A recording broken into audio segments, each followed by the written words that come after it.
estão os psicólogos? Por que eles não estão nas escolas? Por que eles não nos ajudam a compreender as crianças e até a tentar verificar como é possível fazer andar os bloqueios que estão colocados para essas crianças? Né? Como, por exemplo, uma criança em que os desenhos são apenas... Se você pede para desenhar uma casa, ela desenha um monobloco fálico. Você pede para desenhar uma letra, para copiar, ela desenha sempre monobloco. Há um padrão de desenho. O que significa esse padrão de desenho? Quer dizer, o que significa, qual o processo pela qual essa criança está passando? O processo não é apenas racional, o letramento da escrita e da técnica. Aliás, elas não chegarão lá, se não forem ajudadas e compreendidas nos seus processos. A escola permanece separada do ambiente real das crianças. E é preciso mais do que saber as matrizes históricas conceituais para fazer caminhar essa escola. É preciso saber disso. Entender os sujeitos que estão postos. Uma outra situação que também foi inusitada foi ao me convidaram para dar didática para o Saterê. Eu disse didática para o Saterê. E, ao aceitar o desafio, cheguei lá, fiquei inteiramente perdida, no sentido de que eu não conhecia nada da cultura deles. Eles na expectativa de que eu ensinasse. E eu presa na minha expectativa de ensinar. E ficamos estáticos, um na cara de frente para o outro. E ele perguntava, professora, o que é didática? Eu disse, é ensinar, ensinar. Agora o problema para mim é o quê? O que é que nós vamos ensinar?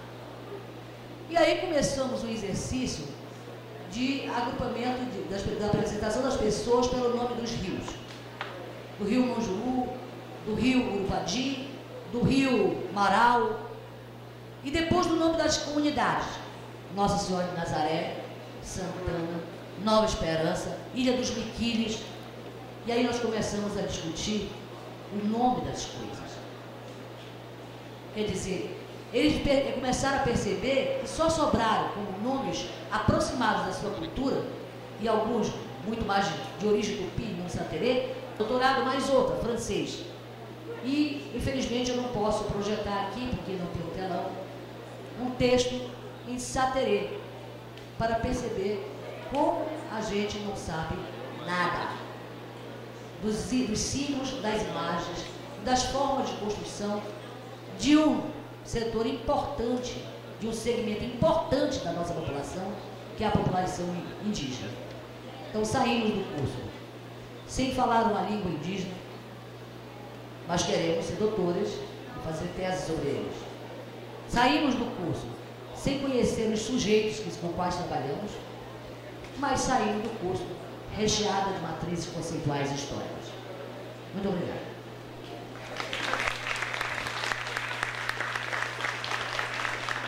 Obrigada, professora Graça.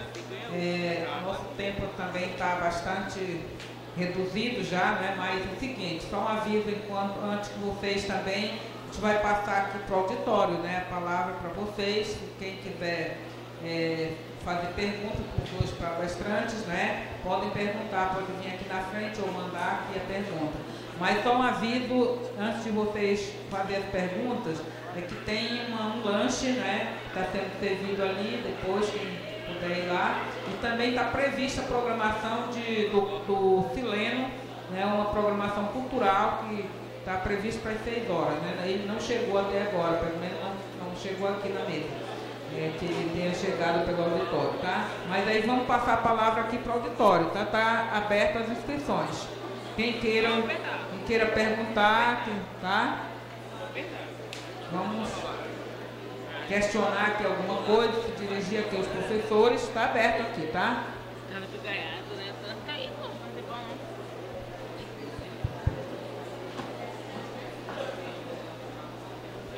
Oi, boa noite. Eu sou Janice, né? Estudo com EJA na Zona Leste e colei agora em Pedagogia na Pelofone. Eu sou Lourdes, ano passado assisti uma palestra sua no Hedonismo, muito boa, diga-se de passagem. Só que eu esperava que, aquela palestra, né, palestra de agora, me tocou muito. Só a questão finalzinho é que eu não concordei, né, em citar o hino nacional extremamente positivista.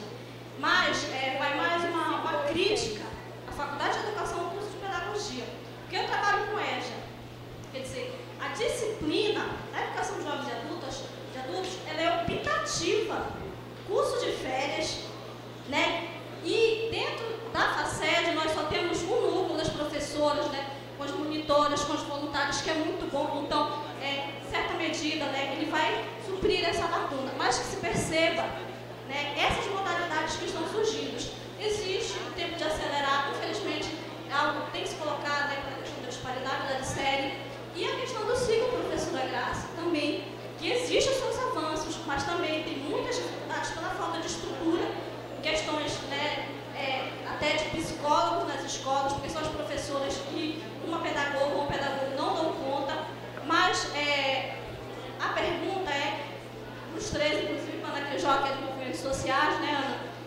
Hoje se perdeu o parâmetro que a gente tinha na questão da esquerda e, em certa medida, das esperanças, né? Hoje nós vimos militantes de movimentos sociais desesperançosos, né? E dentro daqueles 7 que o professor citou, eu penso que nós poderíamos englobar, né, a classe trabalhadora como um todo. Então, onde buscar essa alternativa? Como se constrói uma outra alternativa? Né? Lógico, dentro dos parâmetros de que a sociedade é dividida em classes, e nós não temos que perder esse parâmetro de luta de classes. Ideologicamente, a educação ela consegue formar bons militantes, excelentes militantes, mas existe hoje essa desesperança de militância política, sim. E aí é política, não é politicagem, é política mesmo, é ideológica. Por mais que representações sociais venham engajar, né, venham colocar uma espécie de um véu em cima da ideologia, mas nós não podemos perder de vista a luta de classes e a militância política, seja ele em partidos políticos de esquerda, seja ele em movimentos sociais, seja ele em educação. E parabéns o núcleo que vem suprir algo que falta ainda dentro do curso de pedagogia, que é dirigir, direcionar essa questão de educação de jovens e adultos, o projeto de acelerar e até o afastamento da FACED, do curso de pedagogia, com a questão dos ciclos, que não é repassado em nenhum momento do curso para os acadêmicos de pedagogia. Obrigada. Mais alguém gostaria de fazer algum questionamento, alguma pergunta, que a gente já vai... Rony.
Mais alguma questão para a mesa?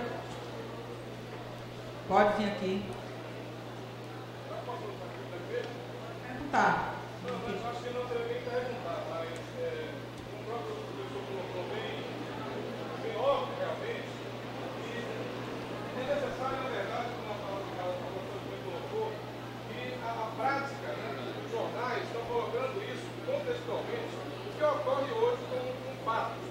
Ora, é evidente que a gente não pode se prender em buscar somente uma categoria, mas na prática, como o próprio Gagode falava na sua pedagogia da prática, que a prática, a dialética, tem que ser.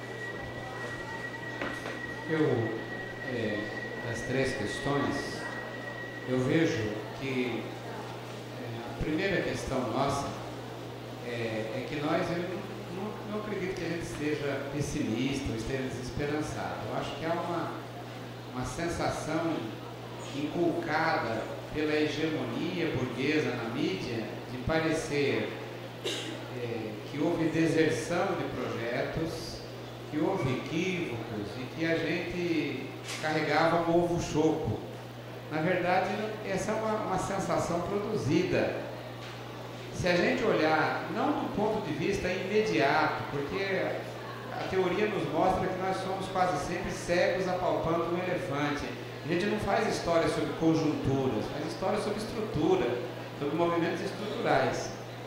Se a gente olhar o que nós conseguimos nos últimos 25 anos no Brasil, do ponto de vista da organização social, sempre trazida à vida pela luta dos movimentos sociais, movimentos populares. Um país escravocrata, um país latifundiário, um país coronelista, um país marcado por todo o plasma do reacionarismo, da cultura retardada, do antimodernismo. Pela primeira vez na sociedade brasileira, há uma legislação conquistada que privilegia o cidadão a partir da universalização do voto, uma nova constituinte, que são os elementos burgueses. A ideia de um código ambiental, o Estatuto da Criança, o Ministério do Meio Ambiente, demarcamos terras indígenas, terras quilombolas, áreas de preservação ambiental, criamos estruturas organizacionais. Então, houve nos últimos anos, a meu ver, um avanço social muito grande. O Brasil hoje não é país de um partido só, de um único órgão de comunicação, de associações culturais clientelistas, que eram associações de bairro, que quem mandava era o chefete político, cabo eleitoral. O Brasil hoje é um país moderno, um Brasil que busca a tolerância, um Brasil que toma posições, um Brasil que nos últimos 10 anos, 15 anos, defenestrou o executivo, tirando um presidente comprovadamente corrupto, defenestrou o legislativo, tirando todas as práticas indecentes e abrindo, escancarando até hoje nos sanguessugas, diariamente, a crítica, porque isso é uma forma de crítica desse poder, defenestrando também o poder judiciário, juízes, promotores, delegados, policiais. Então nós passamos a limpo o sindicalista amealhador, a covardia, o charlatanismo. Cai o rei de paus, cai o rei de ouros, caiu todo mundo. O padre perverso, o pedófilo, o pastor sanguessuga, o cantor plagiador, todos os grandes mitos de uma sociedade foram passados rapidamente. Eu acho que a gente não pode ter muita pressa para fazer essa análise. O Brasil hoje é um país moderno, pluralista, baseado nas diversas dignidades, mas a gente não se contenta com a conquista do governo, do Estado. A gente tem que construir um projeto histórico muito maior. Isso é feito por mais que um partido político, um líder populista ou não. Isso é feito por uma margem da sociedade civil brasileira, que se constitui como um movimento social, um movimento civil, depois de estruturação cada vez maior, nos limites da atual sociedade, que abre perspectiva para uma sociedade socialista.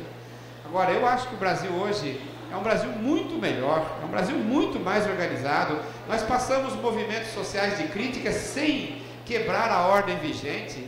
Vejo que nós conquistamos muitas coisas, né? Apesar de todo o assacamento que houve da mídia, e houve expurgos e depurações, inclusive nas esquerdas, porque muita gente confundia socialismo com estatismo, é diferente, né? Mas caminhamos para perspectivas emancipatórias. Nossos filhos serão muito melhores do que nós. Agora, há no mundo um esforço constante de fazer produzir aqueles movimentos onde o povo é mais sujeito, como se fossem exceções, como se fossem coisas violentas, desconexas, isso há.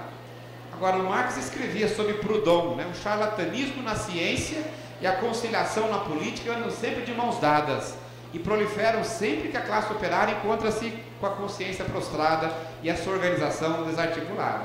É o que nós vimos, são fases, né? Agora, há três grandes fulcros no mundo de hoje que mostram a fraqueza do capitalismo. Eles pensavam que nessa nova onda neoliberal, a quebra do emprego seria mais facilmente absorvida pela sociedade, mas mais perigoso do que a guerra do Líbano e Israel, mais perigoso do que Hezbollah, do que Talibã, mais perigoso do que tudo, são os três fulcros que abriram no capitalismo. O sem futuro da França, que queimaram 30 mil carros de novembro até hoje. A criminalização da pobreza, como bem lembrou a professora Graça, a ideia de que Paliban Bay, grandes cárceres, onde se as pessoas não comessem, não defecassem, seriam túmulos, né? Vigiados por máquinas inteligentes, é o futuro para resolver isso. Não é. Os Estados Unidos, né, os ticanos, os terceiro-mundistas dos Estados Unidos pararam os Estados Unidos. A sucessão do grande imperialista está com medo da lei sobre a diversidade étnica.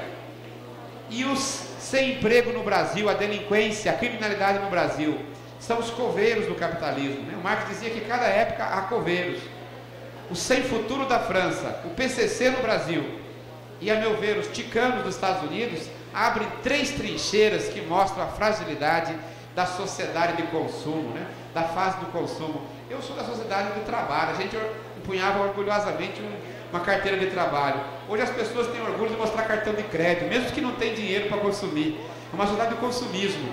Então nós temos que, a meu ver, ter esperança. A nossa resistência é muito vigorosa. Tudo que há de emancipação institucionalizada no Brasil foi trazido pelos movimentos sociais. E essa conquista é conquista que não abrimos mão, né?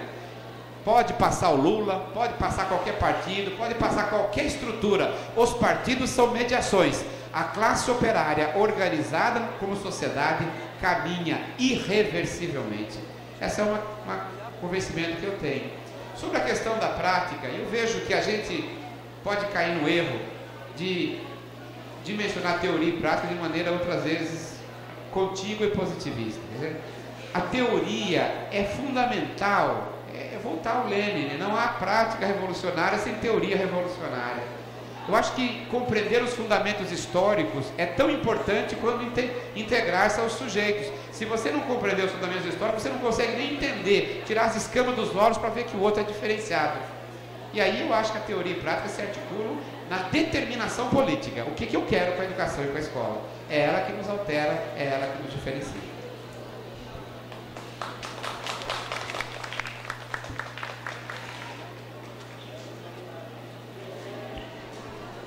Oi. Sobre a desesperança. Eu faço lembrar aqui o movimento que os pajés fazem nos seus esforços de cura.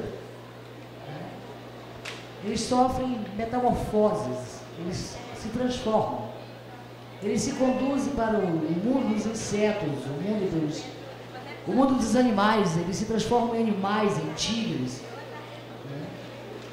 Nesse sentido, o que eu quero dizer é que essa sensação de desesperança é uma sensação de caos, mas é um movimento em direção à origem das coisas. É um grande balanço, um momento de grande balanço, no sentido de fazer surgir algo de novo.